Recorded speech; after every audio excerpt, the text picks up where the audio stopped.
गुण संधि चल रही थी अपनी, और गुण संधि के अंदर हमने पढ़ लिया था अदेंग गुण पढ़ लिया था और परस्य तत्कालस्य पढ़ लिया था, है ना। आज कक्षा अपनी थोड़ी लंबी से मतलब यह है कि 1 घंटा तो पूरा अपन को देना ही देना है, तो 7:30-8 तक हो जाएगी। तो मेरा निवेदन है कि अगर किसी कोई सज्जन व्रत इत्यादि करता है, श्रावण मास इत्यादि व्रत रखता है, तो खाना बेंच यहीं मंगवा लेना, है ना। यहीं बैठे बैठे व्रत खोल लेना, मैं तो फिर बाद में भी खोल लूँगा, मुझे कोई फ़र्क नहीं पड़ता इतना, है ना। चलिए, तो मैं कक्षा प्रारंभ करता हूं, और कक्षा प्रारंभ करते हुए हमने अदेंग गुण और परस्य तत्काल ये सूत्र पढ़ लिए थे।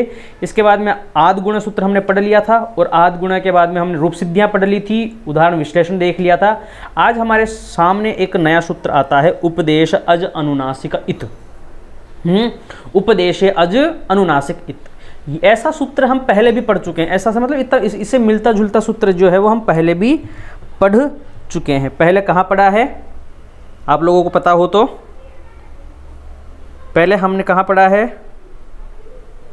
हलंत्यम। बिल्कुल, वेरी गुड, बहुत अच्छा। यानी आपको संज्ञा प्रकरण के थोड़ा थोड़ा ज्ञान आपको है, ज़्यादा तो मैं समझता हूँ कि शायद ज़्यादा आपको नहीं होगा, लेकिन अभी है। सूत्र बताता है कि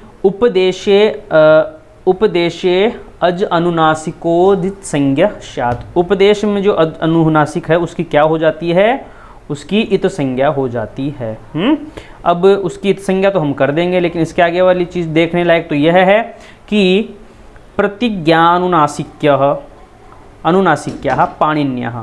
अब यहाँ में एक नया शब्द पढ़ने को मिल रहा है, प्रतिज्ञा अनुनासिक्यः पाणिन्यः। ठीक है, इस प्रकार से आगे देखते हैं। लण सूत्र से स्थाने वर्णेन सहोच्चार्यमाणो रेफो और रलयो संज्ञा, यानी प्रतिज्ञा अनुनासिक्याः पाणिनीयाः लण। ये एक नियम है, इस नियम के अनुसार हम क्या करेंगे कि लण सूत्र स्थान वर्णयो, लण जो सूत्र है ना, इसमें जो ल के बाद में जो अ है उसके बारे में, और र प्रत्याहार सिद्ध्यार्थम पढ़ा था आपने, आपको याद हो तो, र प्रत्याहार सिद्ध्यार्थम त्वक संधि, क्या नाम से क्या बोलते हैं अपन उसको, त्विक संज्ञा एक करके कुछ पढ़ा था अपन ने, त्विक संज्ञा, है ना। तो वो त्विक संज्ञा वाली जो बात है उसी के ऊपर अपन चर्चा करते हैं, वो क्या है क्या नहीं है। मैं आपको एक बात और बता दूं कि यहाँ पर अपन जो चर्चा करेंगे वो लघु सिद्धांत के अनुसार ही करेंगे ना। अगर आप यही सब चीज़ों का ज्ञान लेना चाहेंगे इसी पर, तो वो थोड़ा सा परेशानीजनक होगा। वो इसलिए होगा परेशानीजनक कि हम क्या करेंगे, अगर सब चीज़ यहीं पढ़ लेंगे तो फिर हमें सिद्धांत कौमुदी और मध्य सिद्धांत और प्रौढ़ सिद्धांत कौमुदी और वैयाकरण सिद्धांत कौमुदी इत्यादि पढ़ने की हमें आवश्यकता नहीं रहेगी। तो इसके लिए आपसे मेरा निवेदन यह है कि आप क्या करें, यहीं पर सारा ज्ञान लेने की चेष्टा ना करें। आपके मन में, विद्वत जनों के मन में अनेक प्रश्न अभी होंगे कि सर ये र ही क्यों होता है, ये ल प्रत्याहार र प्रत्याहार क्या होता है, जो उस समय अपन ने पढ़ा था उस समय भी आपने पूछे थे। लेकिन अगर हम सारा यहीं पढ़ लेंगे तो फिर लघु सिद्धांत न होकर के मध्य सिद्धांत या सिद्धांत कौमुदी या प्रौढ़ सिद्धांत हो जाएगा, या फिर वैयाकरण सिद्धांत हो जाएगा। तो मेरा आप सभी से करबद्ध निवेदन यही है कि आप लोग उतना ही पढ़ें जितना कि आपको अभी हाल फिलहाल में समझाया या पढ़ाया जा रहा है। ठीक है, तो हम प्रारंभ करते हैं उपदेशो अज अनुनासिक इत सूत्र से, और हमने यहाँ पढ़ा है कि उपदेश अज अनुनासिक इत संज्ञा स्यात् प्रतिज्ञा अनुनासिक के पाणिन्य लण सूत्र स्थान्य वर्णयो। लण सूत्र में जो ल है उसका स्थान और जो वर्ण है सहोच्चार्यमान, उसके बराबर ही समझना चाहिए हमें। किसको, रेफो, र को भी। ल और र जो है इन दोनों को हमें क्या समझना चाहिए, इन दोनों को हमें एक ही समान सूत्र, एक संज्ञक ही है ये दोनों एक ही समझने हमें चाहिए। अगर यहाँ हम एक नहीं समझेंगे तो अगला जो हमारा सूत्र आ रहा है ऊर्ण र पर, है ऊर्ण र पर जो सूत्र यहाँ पर समस्या होगी। इसकी व्याख्या में चलते हैं। व्याख्या में लिखा है कि अच उपदेशे अच अनुनासिक इत इति छेद। हम जब इसका पदच्छेद करेंगे तो उपदेश अच, उपदेश आप समझ चुके हैं उपदेश क्या है, आगे लिखा है उपदेश अध्योच्चारणम, है ना। उपदेश क्या है, आद्य उच्चारण है, जो हम पहले पढ़ चुके हैं।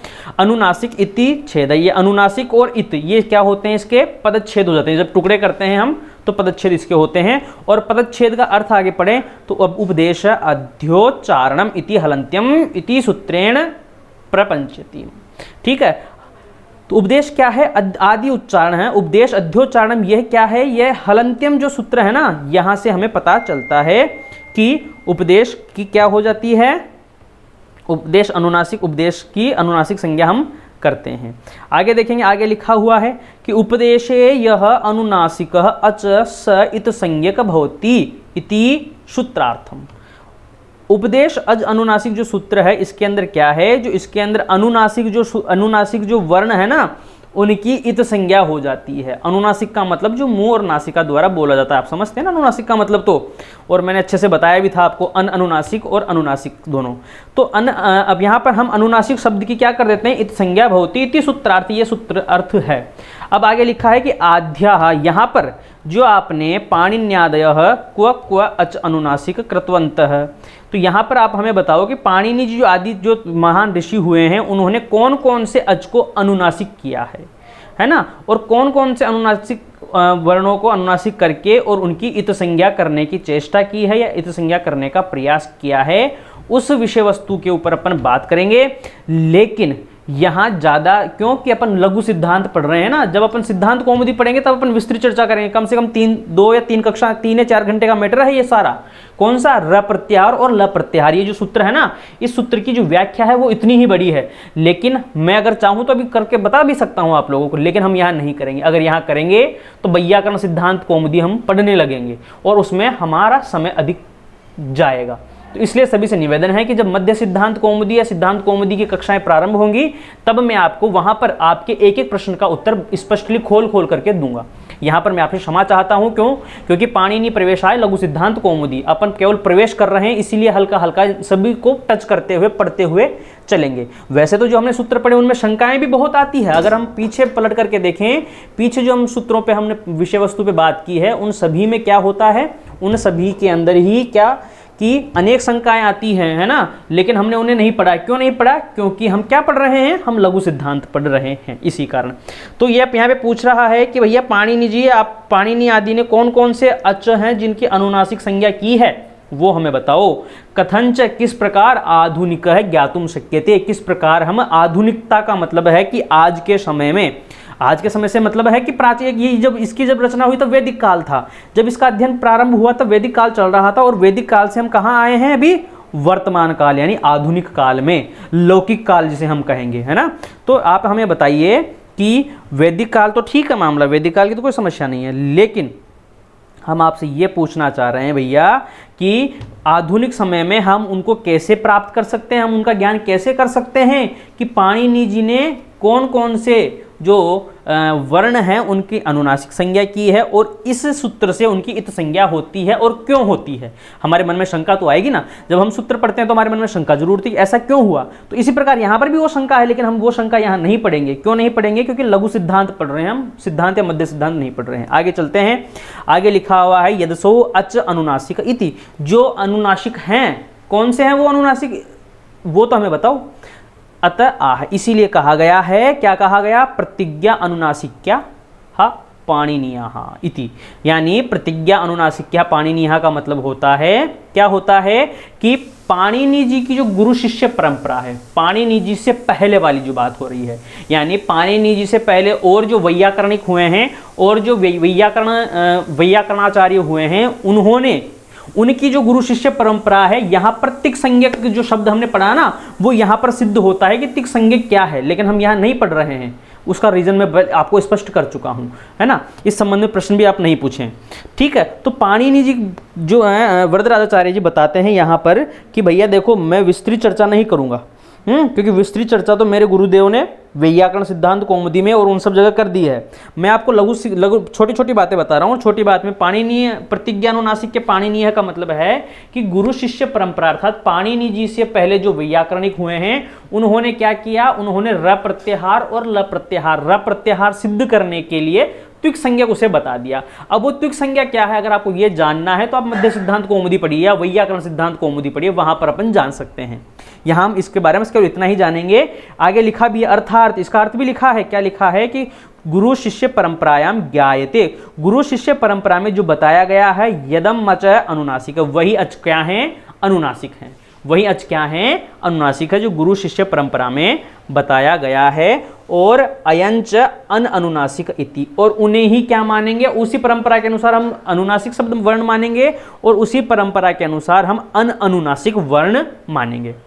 गुरु शिष्य परंपरा, अगर अपन को यह पता करना है कि वो कौन कौन से वर्ण हैं तो हम क्या करेंगे, हम सिद्धांत कौमुदी पर जाएंगे, यहां हम उसकी चर्चा नहीं करेंगे। केवल आपके मन में शंका, इसलिए यहां पे शंका क्यों छोड़ी है, यहां शंका इसलिए छोड़ी है कि आपके मन में रुचि बने विषय वस्तु को लेकर के, और जब रुचि बनेगी आपकी तो आप क्या करेंगे, आप जब लघु सिद्धांत समाप्त होगी तो आप अपने आप लघु सिद्धांत को छोड़ करके सिद्धांत कौमुदी की तरफ बढ़ेंगे। अगर यहां पर बीच बीच में सारा मैटर यहीं पर समझा दिया जाएगा तो फिर आपके मन में जिज्ञासा ही नहीं होगी, सब कुछ यहीं तो पढ़ लिया, वहां क्या है। इसलिए समझिए आप बात को, जो व्याख्याकार है वो बच्चों छात्रों को पूरी शंकाओं का समाधान यहाँ नहीं कर रहा है। क्यों नहीं कर रहा है, क्योंकि अगर सब शंकाओं का समाधान यहाँ हो जाएगा तो सिद्धांत कौमुदी में अपन क्या अध्ययन करेंगे, फिर आपकी रुचि कैसे बढ़ेगी ग्रंथ को लेकर के पढ़ने की, नहीं बढ़ेगी ना। इसीलिए यहां पर नहीं बताया है, केवल आपको इतना समझना है कि कौन कौन से वर्ण हैं वो पे आगे पढ़ रहे हैं। र और ल बस दो ही वर्ण है, वो क्यों है वो भी आगे बताएंगे अपन आपको। परंपरागत ये शाम अचाम इत संज्ञक लोप क्रियमाण अस्ति, जो उस परंपरा के अंदर जो भी वर्ण आते हैं वो क्या हैं, वो सभी इत संज्ञक अर्थात लोप लायक हैं, उन सभी का क्या कर देना चाहिए, हमें लोप कर देना चाहिए। और ते वर्णः पाणिनिना प्रोक्त है, और वही वर्ण क्या किए गए हैं, वही वर्ण पाणिनि जी ने बताए हैं। अन अनुनासिक धर्मवंत, और उन्हीं का क्या है, और वही जो वर्ण है जो अन अनुनासिक धर्म के अंतर्गत आते हैं, संति यानी हैं। अभ्युपगच्छति आधुनिका इति भाव है, उन दोनों को जो उन्होंने बताए हैं उन्हें आज भी पढ़ना चाहिए, आज भी उन्हें ही मानना चाहिए, यही यहाँ पर आधुनिकता का भाव है। आधुनिकता का मतलब यह है कि ऐसा है कि देखिए, अब आज अपन ने अगर कोई चीज़ लिख दी है, अगर आप आज किसी ग्रंथ की रचना करते हैं तो ऐसा तो है नहीं कि वो 1-2 साल 2 साल 10-20-50 साल बाद में समाप्त हो जाएगा, नहीं ना। वो तो क्या होगा, वो निरंतर चलेगा। जैसे मेघदूत की रचना जब की गई तो कालिदास ने नहीं सोचा था कि इतना लंबा चलेगा, सोचा था क्या, नहीं। लेकिन जब व्याकरण की रचना की गई तब पाणिनि जी ने सोचा था कि ये क्या करेगा, ये आधुनिक समय में भी पढ़ा जाएगा। आज तो पढ़ रहे हैं प्राचीन समय में, लेकिन आधुनिक जब आगे जो पीढ़ियां आएंगी, गुरु शिष्य परंपरा जब बढ़ेंगी तो इनका अध्ययन किया और करवाया जाएगा। इसीलिए पाणिनि जी ने सूत्रों में प्रत्याहार बना दिए और प्रत्याहार सूत्रों का निर्माण उन्होंने कर दिया, और यहां पर बता दिया कि भैया जिस भी समय में तुम जिस भी कालांतर में इसे पढ़ोगे, जिस भी समय में पढ़ा जाएगा, उस समय में आज जो मैं लिख रहा हूं उसकी अनुवृत्ति अपने आप आ जाएगी, वो अपने आप ग्रहण कर लेगा। और इसी को ही हम आधुनिकता कहते हैं। किसे आधुनिकता किसे कहते हैं, जो उस समय लिखा गए जो वर्ण है उन वर्णों को अपने आप यहां पर ग्रहण कर लिया जाए, उसी हम आधुनिकता कहेंगे। आगे लिखा हुआ है कि लण इति षष्ठ्य महेश्वरी सूत्र से लकारत परः यह अकार तस्य अनुनासिकत्व प्रतिज्ञायाम इत संज्ञा विधेय। समझ में आया कुछ क्या, कि भैया जी ठीक है यहां पर और भी वर्ण है, लेकिन मैं जो अपने को जो अगले सूत्र में चाहिए, जो हम सिद्ध करना चाह रहे हैं, केवल मैं उतने विषय वस्तु के बारे में आपको अध्ययन करवा देता हूं, उसका ज्ञान मैं दे देता हूं। लिखा है आगे कि लण सूत्रे इति षष्ठे महेश्वरी सूत्रे लकारत पर है। लण सूत्र के अंदर जो महेश्वरी सूत्र में छठा सूत्र है लण, उसके बाद में जो अ है ना, अकार जो है वो क्या है, वो अनुनासिकत्व प्रतिज्ञायाम इत संज्ञा विधाय। समझ में आया क्या, कि अपन वहां पर की इत संज्ञा क्यों करते हैं, क्योंकि वो क्या है, वो प्रतिज्ञा जो ऊपर लिखी है ना, प्रतिज्ञा अनुनासिक के पाणिनि है, उस प्रतिज्ञा के अंतर्गत वो आता है। जो गुरु शिष्य परंपरा है ना, उस गुरु शिष्य परंपरा के अंदर ल के बाद में जो अ है ना, एक तो होता है अ जो कि सामान्य होता है, एक होता है जो ऊपर चंद्र बिंदु जिसके लगा है वो क्या है, वो अनुनासिकत्व में वो आता है, और जैसे वो अनुनासिकत्व में आएगा उसकी क्या हो जाएगी, इत संज्ञा हो जाएगी। जब आपने प्रश्न पूछा था कि गुरुजी यहाँ पर अ का लोप क्यों होता है, तो मैंने वहां आपको समझाया था कि अभी अपन आगे पढ़ेंगे तब समझेंगे, लेकिन आप लोग नहीं माने, तो फिर मैंने आपको समझाया भी थोड़ा बहुत कि अपन को आगे प्रत्याहार सिद्ध करने होते हैं, लकार इत्यादि प्रत्याहार सिद्ध करते हैं, इसीलिए हैं। तो वो क्यों हुआ, वो इसलिए हुआ क्योंकि जो ल के बाद में जो अ है ना, वो क्या है, वो अनुनासिकत्व प्रतिज्ञायाम, पाणिनि जी के अनुनासिक के पाणिनि पर जो प्रतिज्ञा है उस प्रतिज्ञा के अंतर्गत आता है। और केवल यही वर्ण नहीं है, ल ही नहीं है, ल के अलावा एक वर्ण और है र। अब आगे पढ़ रहे हैं अपन, आगे चलते हैं। उपदेश अनुनासिके इत सूत्रेण, इस सूत्र के द्वारा हमने ग्रहण किया है कि ल का जो है ना, ल के अंदर अ, उसका हम लोप कर देंगे। उसका लोप क्यों कर देंगे, क्योंकि वो प्रतिज्ञा अनुनासिक है, पाणिनीय है। इस परंपरा के अंतर्गत आने लगा है। और ये इसका विधान किसने किया है? इसका विधान पाणिनि जी ने नहीं किया, पाणिनि जी से पहले जो पूर्वाचार्य हुए हैं उन्होंने किया है, उन्होंने कर दिया है।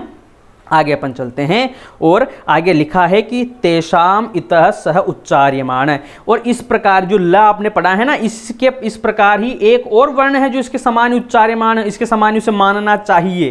कौन सा है? लिखा है ह य व र और ट सूत्रस्थ, इन सूत्र, इस सूत्र के बीच में ह य व र जो प्रत्याहार है इसके बीच के अंदर र अ इत्येव रकारः, र जो आ रहा है ना, र जो वर्ण आ रहा है वो भी क्या है? वो भी क्या है? वो भी इसी के अंतर्गत आता है, इसीलिए र के बाद में जो है उसका भी लोप हो जाता है और इसे ही हम र प्रत्याहार कहते हैं, है ना। वहां अपन ने पढ़ा था र प्रत्याहार सिद्धार्थम त्विक संज्ञक, है ना। आवाज तो आ रही है ना सभी के पास? जी, है ना।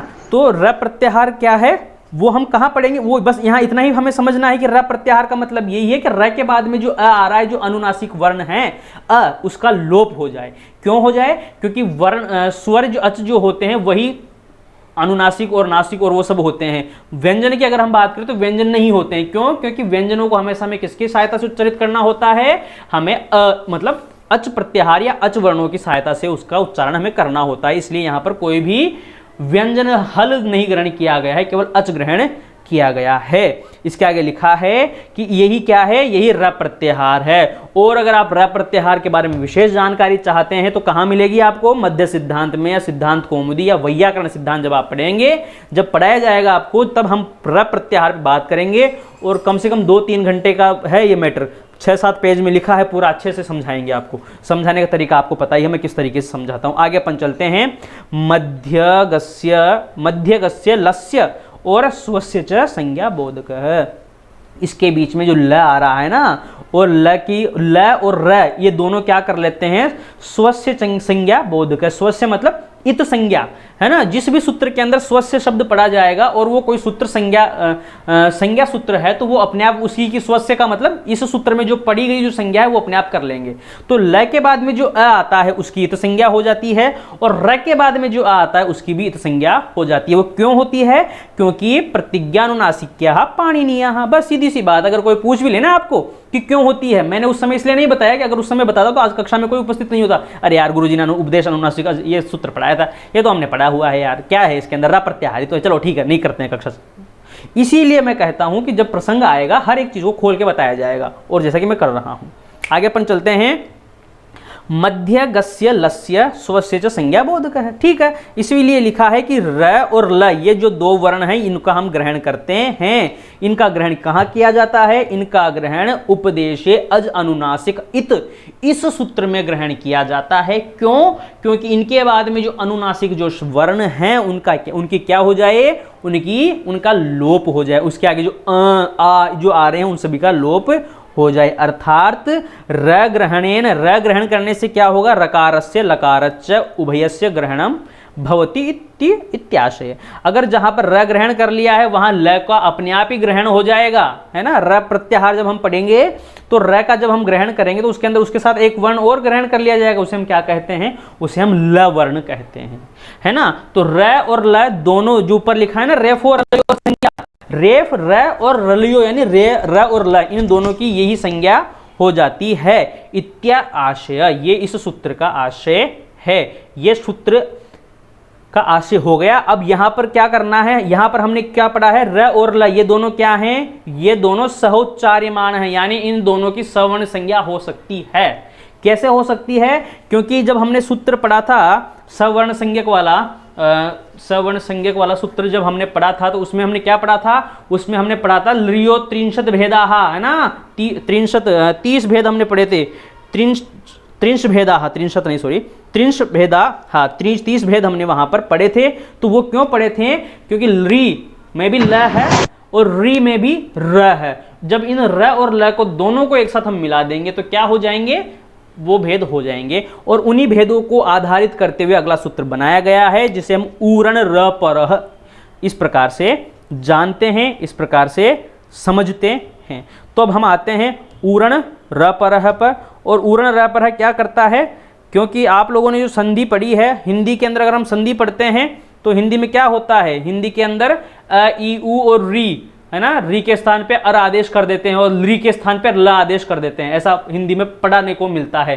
तो वहां तो पढ़ रहे हैं, लेकिन वहां उत्पत्ति कैसे गई है, यहीं से तो उत्पत्ति गई है ना। तो री और री जो छूट गए हैं उन वर्णों का भी ग्रहण है यहाँ पर, वो भी हम इस सूत्र के माध्यम से सिद्ध करेंगे। तो लिखा हुआ है री इति त्रिंशद संज्ञा युक्तम। देखो सबसे पहले उर्ण रह पर जो सूत्र हम जब पढ़ते हैं तो सबसे पहली पंक्ति में लिखा है वृत्ति में कि री इति त्रिंशद संज्ञा युक्तम। री जो है वो री के रस री जो ऋषि है वो क्या है, वो 30 संज्ञाओं से युक्त है। अब 30 संज्ञा कैसे, मैंने आपको बताई थी, री के 12 और री के 18 और री के 12 दोनों को जोड़ देंगे तो क्या हो जाएगा, 30 हो जाएंगे, है ना।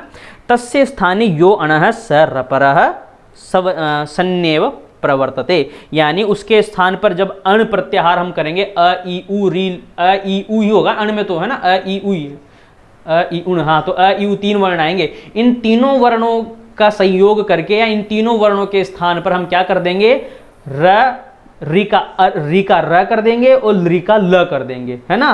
तब हमारे रूप सिद्ध होने लगेंगे। सन्नेव प्रवर्त्य, ये अपने आप ही हो जाएगा, ये अपने आप प्रवर्तित कार्य है ना। रपरः स रपरः, वह रपर अपने आप हो जाएगा, री का र हो जाएगा और री का ल हो जाएगा। अब यहाँ आप नहीं कहना कि गुरुजी यहाँ पे तो री का ग्रहण केवल री का ग्रहण किया गया है, री का नहीं किया गया। यहाँ री का ग्रहण क्यों नहीं किया गया है, वो इससे पहले वाले सूत्र में हम पढ़ चुके हैं कि ल और र ये दोनों क्या हैं, ये दोनों सवर्ण संज्ञक हैं, है ना। उच्चार्यमाण लिखा ना, सौच्चार्यमाण, ये दोनों एक जैसे उच्चरित हो सकते हैं।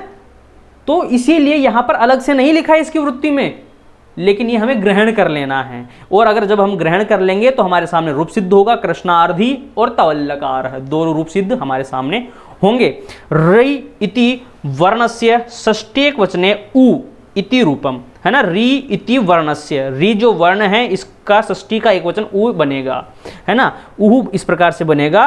और उहु अण रपर इति सूत्रस्य पदच्छेद, उहु मतलब री हो, कब हो, अण रपर, अण और रपर इस प्रकार से इसका पदच्छेद हो गया। रह पर, र पर में है, यस्मात् सह, जिसके, हैं, र पर में है जिसके, उसे हम रपर कहते हैं। और परत्व के बारे में अपन विशेष चर्चा कर चुके हैं, यहाँ पर अपन रपरत्व के बारे में विशेष चर्चा नहीं करेंगे, आप सभी विद्वज्जन है, सभी को याद होगा।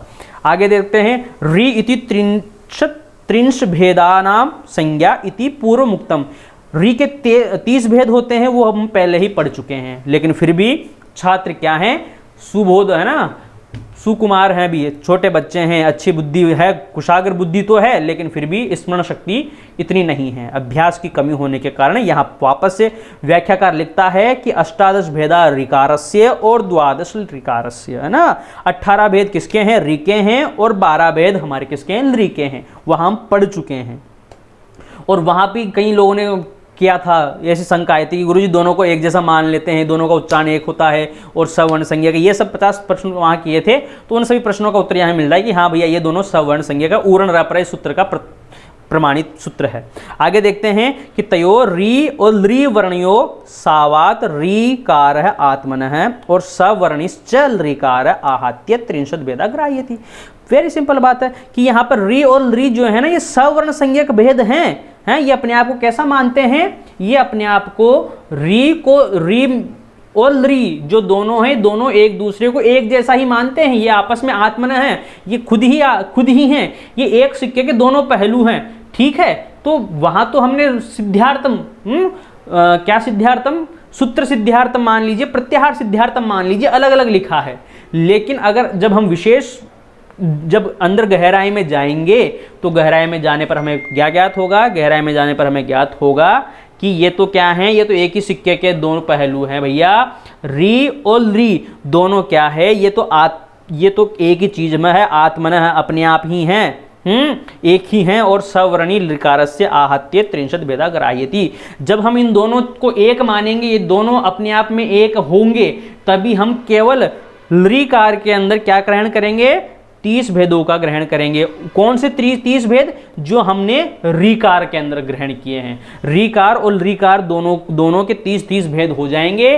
किस प्रकार से होंगे, 18 भेदा ऋकारस्य और 12 भेदा ऋकारस्य हो जाएगा। अब इसका मेन जो मुख्य उद्देश्य उस पर हम आते हैं। अतः री स्थाने लस्य च, है ना। री और ल दोनों के स्थान पे बताया जा रहा है भैया जी, आगे गड़बड़ नहीं करना है। री के स्थान पे र हो जाएगा और री के स्थान पे ल हो जाएगा, दोनों के स्थान पे होगा। यस्य अण यानी अ ई उ विधान भवति, विधानम भवति। अगर इनसे पहले अ ई उ आ जाए तो क्या हो जाएगा, री के स्थान पे तो र हो जाएगा और री के स्थान पर ल हो जाएगा। ठीक है, वो क्यों होगा, क्योंकि ये एक जैसे वर्ण हैं इसलिए ऐसा होता है। आगे देखते हैं, आगे लिखा हुआ है कि स अणः रपरः सन तत्र प्रवर्तते। और जब हम क्या करेंगे, अण करेंगे तो अण रपर, अण के बाद में र होने पर अपने आप ही कार्य होने सिद्ध होने लगेंगे, रूप सिद्धियां सिद्ध होने लगेगी। रपर इत्यत्र र इति पूर्व दिशा प्रत्याहार रलयो बोधक है। र के बाद में अगर पूर्व दिशा की ओर हम बढ़ते हैं तो रल इस ये प्रत्याहार बोधक है, और रल प्रत्याहार के अंदर र और ल केवल दो ही वर्ण ग्रहण किए जाते हैं, और इन दोनों वर्णों का बोधक होने के कारण हम उर्ण र पर जो है सूत्र सिद्ध कर पाते हैं। अतः रे स्थाने विद्यमान अण रपर भवति, इसीलिए री के स्थान पर जो विद्यमान अण है वो क्या हो जाता है, वो र में परिवर्तित हो जाता है, अण लपरः भवति। और इसी प्रकार से ल स्थाने विद्यमान अण लपर भवति, और ल के स्थान पे जो विद्यमान अण है अ ई उ वो ल में परिवर्तित हो जाएगा, और र के स्थान पे, री के स्थान पे र में परिवर्तित हो जाएगा। इति व्यवस्था, इस प्रकार से हमारी व्यवस्था की गई है, इस प्रकार से बनाई गई व्यवस्था है। आगे हम चलते हैं, कृष्णार्धी और तवल्लकार दो रूप सिद्धि यहाँ आती है। पहले हम उदाहरण विश्लेषण देखते हैं। उदाहरण विश्लेषण में लिखा है कृष्ण धन रिधि इत्यत्र आद गुण है इत्यनेन अकार ऋकारयो स्थाने विधीयमानः अकार रूप गुणादेशः ऋकार से स्थाने विद्यमान रपरत्व सन कृष्ण अर द्वि। समझ में आया? मैं समझाता हूँ, नहीं समझ में आया वो इतनी बहुत कठिन संस्कृत है ना। इत्येव प्रवर्तते, ऐसा हमें मानना चाहिए। क्या है कि कृष्णार्थी जब हम रूप सिद्ध करेंगे तो ये क्या करेगा, ये आदगुण सूत्र आएगा, और आदगुण सूत्र से क्या होगा कि अकार के बाद में री है, यहाँ पे अ है। देखेंगे कृष्ण के अंदर मेरा कर्सर दिख रहा होगा है ना, कृष्ण का जो अ है ना अण, इसके बाद में क्या है, इसके बाद में री है। तो इस री के पहले अ होने के कारण आदगुण सूत्र यहाँ कार्य करेगा, और इस अ और इस री इन दोनों के स्थान पे क्या कर देगा, इन दोनों के स्थान पर गुणा कर देगा, है ना। और री का गुण क्या होता है, र होता है। री का गुण क्या होता है, र, है ना। तो इन दोनों के स्थान पे क्या हो जाएगा, इन दोनों के स्थान पे अर हो जाएगा। क्या हो जाएगा, अर हो जाएगा। और जब अर हो जाएगा तो हमारे सामने रूप बनकर के आएगा कृष्ण ऋण आधा रहेगा प्लस अर प्लस द्वि, और इति प्रवर्तते, इस प्रकार से हो जाएगा। वर्ण सम्मेलने, जब हम वर्ण को मिलाएंगे तो रेफर्स्य जल तुम्बिका न्यायन ऊर्ध्वगमने। जल तुम्बिका न्याय क्या है कि जल के अंदर एक पौधा ऐसा होता है जो उसकी जड़ें कहाँ होती है, उसकी जड़ें पानी में होती है ना, लेकिन उसके पुष्प कहाँ उगते हैं, उसके पुष्प ऊपर उगते हैं, पानी के अंदर नहीं उगते उसके पुष्प पानी से ऊपर उगते हैं, है ना। ऐसा एक पौधा होता है, वो नाम मुझे नहीं आ रहा है। तो उसमें क्या होता है कि उसकी जड़ें पानी में होती हैं और ऊपर क्या उगता है, ऊपर पुष्प उगता है। ठीक है, वैसे तो सभी पौधे जो होते हैं वो जमीन में ही होते हैं और उनके पुष्प सभी के कहाँ होते हैं, ऊपर ही होते हैं, लेकिन वहाँ जल का ग्रहण किया गया है, क्योंकि अगर जल ग्रहण नहीं करेंगे तो विशेष नहीं होगा, है ना। ये तो सामान्य बात है। विशेष बात क्या है कि जल तुम्बिका न्यायन, जैसे ही जल के अंदर एक पौधा होता है उसके जड़ पानी में होती हैं और पुष्प ऊपर लगते हैं, इसी प्रकार से र भी क्या है, र भी नीचे लेटा हुआ है पानी के अंदर, लेकिन हल्का होने के कारण पुष्प के रूप में ऊपर आ जाता है। ऊर्ध्वगमने ऊपर आ जाएगा, और कृष्णार्धी यहाँ पर अशुद्ध लिखा है, कृष्णार्धी इस प्रकार से रूप सिद्ध हो जाएगा। एवमेव तवल्लकार, इसी प्रकार से तवल्लकार होगा, तव प्लस लकार है इत्यत्र ऋकारेण ऋकारस्य अपि सवर्ण्य वशात ग्रहणेन गुणेकादेश अकार रूपे तव अकार, इस प्रकार से हो जाएगा। अ को हम निकाल देंगे और ली के स्थान पे ल कर देंगे तो हमारा रूप सिद्ध हो जाएगा, तव अल कार है इति वर्ण सम्मेलन तस्य रूपम सिद्धम। रूप सिद्धि किस प्रकार से बनानी है आपको नीचे लिखा है, दो रूप सिद्धियां आपके सामने हैं। यहाँ कृष्णार्धी तवल्लकार पढ़ा हमने, तो संस्कृत पढ़ लो। कृष्णार्धी ये कौन है भैया, अनम्यूट नहीं हो, म्यूट हो जाए। कृष्णार्धी कृष्ण प्लस रिधि यहाँ पर अदेंग गुण इति सूत्रेण अ ए ओ इन तीनों वर्णों की क्या होती है, गुण संज्ञा होती है। और आद गुण जो सूत्र है ये क्या कर रहा है, सूत्रेण कारोत्तरवर्ती ऋण के अंदर जो अ है ना वो, और री धी शब्द के अंदर जो री है, इन दोनों के स्थान पर गुणादेश कर देगा और ऊरण रपर का संयोग करते हुए ऊरण रपर सूत्र का संयोग करेगा। और कृष्ण प्लस अर प्लस धी और वर्ण सम्मेलन जब हम करेंगे तो जल तुदुम्बी न्यायन कृष्णार्धि तिरूपम सिद्धम, इसी प्रकार से तवल्लकार बनेगा, तव प्लस ऋकार है इत्यत्र आद्गुण इति सूत्रेण वकारोत्तरवर्तिनः अकारस्य लकारस्य च उभय स्थाने अ ए ओ इति गुण संज्ञकेषु अकार रूपे गुणे का आदेश ऊर्ण रपर ये सूत्र यहाँ पे कार्य करेगा और रि के स्थान पर ल आदेश कर देगा और हमारा रूप सिद्ध तवल्लकार हो जाएगा। इसके अलावा जो अन्य उदाहरण है देवर्षि, महर्षि, ग्रीष्म ऋतु, सप्तऋषि, ममलकार है और रश्वलिकार है, इस प्रकार से यहाँ पर रूप सिद्ध होने लगेंगे। ये सभी रूप सिद्ध आपको करने हैं और ग्रह कार्य यही रहेगा। इसके बाद में हम पढ़ेंगे लोप साकल्यस्य। मैं एक मिनट देख लूँ कि इस संधि में कितने सूत्र बचे हैं, अगर आज ही समाप्त हो सके तो इसे आज ही समाप्त करें या फिर बाद में समाप्त किया जाए। सर बाद में सारी इकट्ठा बहुत ज्यादा हो जाएगा। सर भैया 7:04 हो गए हैं, तो आज की कक्षा रहने देते हैं। चलिए अभी किसी का कोई प्रश्न हो तो पूछ सकता है। सर एक बार उपदेश अजनुनासिक समझा देंगे क्या? जी चलिए, सभी को दिख रहा है, डिस्प्ले हो रही है?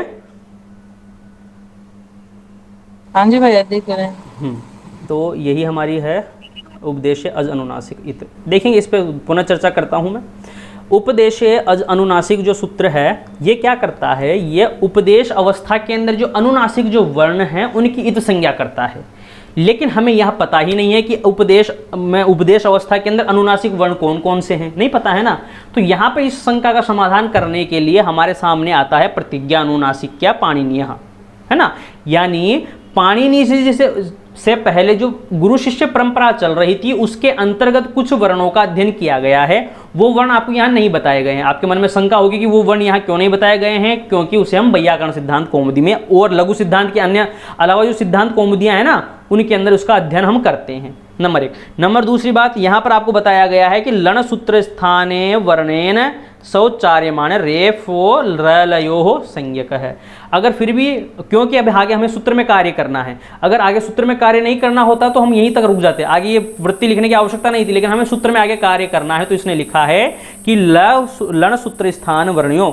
लण जो सूत्र है ना इसका जो स्थान है यानी ल के बाद में जो अ है वो और ह ये व र ट, इसके अंदर जो र है वो, इन दोनों के बाद में जो अ है उसका लोप हो जाए। सीधा सीधा आप ये समझिए, इतनी माथा फोड़ी मत पढ़िए, आप तो सीधा सीधा ये समझिए कि र प्रत्याहार सिद्धार्थम। र प्रत्याहार क्या है वो भी कहाँ पढ़ने को मिलता है हमें, वो भी सिद्धांत कौमुदी में पढ़ने को मिलेगा, यहाँ नहीं पढ़ेंगे। अगर यहाँ पढ़ेंगे तो मामला गड़बड़ होने लगेगा, मजा नहीं आएगा पढ़ने का, ठीक है। तो फिर क्या होगा कि र प्रत्याहार सिद्धार्थम, र प्रत्याहार की सिद्धि के लिए होगा। और र प्रत्याहार में दो वर्णों का ग्रहण हम करते हैं, ल और र, दोनों वर्ण र और ल। लेकिन उसके बाद में जो अ है ना उसका लोप हो जाता है। अगर उसका लोप नहीं होगा तो ऊर्ण र पर जो सूत्र है वो कार्य नहीं कर पाएगा, ठीक है। और उसको सिद्ध, अगर वो कार्य नहीं कर पाएगा तो आगे हमारी रूप सिद्धियां तवल्लकार और कृष्णार्धी नहीं सिद्ध होंगी। इसीलिए क्या किया गया है यहाँ पे उपदेश अज अनुनासिक इत, इस प्रकार से सूत्र ग्रहण कर लिया गया है। हो गया आपका? रंबादी कोई प्रश्न हो तो पूछ सकते हैं। सर पर मतलब पहले होता है या बाद में? क्या पर मतलब पर का मतलब बाद में होता है। सर इससे पहले एक पढ़ाए थे तो उसमें आप पर को पहले बोले थे। बिल्कुल, पर मतलब बिल्कुल बिल्कुल। अब बताऊं, वहां पर वो अपन ने पहले इसलिए पढ़ा था क्योंकि वहां पर अपन को पहले कार्य करना था। यहाँ पर और पहले और बाद का मतलब ही नहीं है। अगर यहाँ सूत्र में अपन बात करें तो पर से कोई मतलब नहीं है, पहले हो चाहे बाद में हो, हमें कोई मतलब नहीं है। हमें क्या करना है, रूप एकादेश करना है। तो रूप जब हम एकादेश करेंगे तो पहले तो र आने से रहा, क्योंकि हम क्या पढ़ रहे हैं, स्वर संधि पढ़ रहे हैं। और स्वर संधि में र से प्लस से पहले क्या मिलेगा आपको, स्वर ही मिलेगा, ठीक है। स्वर मिलेगा। हाँ, जब स्वर मिलेगा तो फिर हमें अपने आप पता चल जाएगा कि कहाँ पर र कहाँ है। र अपने बाद में, री बाद में है ना, तो री के स्थान पे हम अर कर देंगे। Very simple. अच्छा, मतलब सर ये प्रसंग के अनुसार होते रहता है। हाँ, ये प्रसंग के अनुसार होता रहता है, बिल्कुल सही बोल रहे हैं आप। जी धन्यवाद। और किसी का कोई प्रश्न?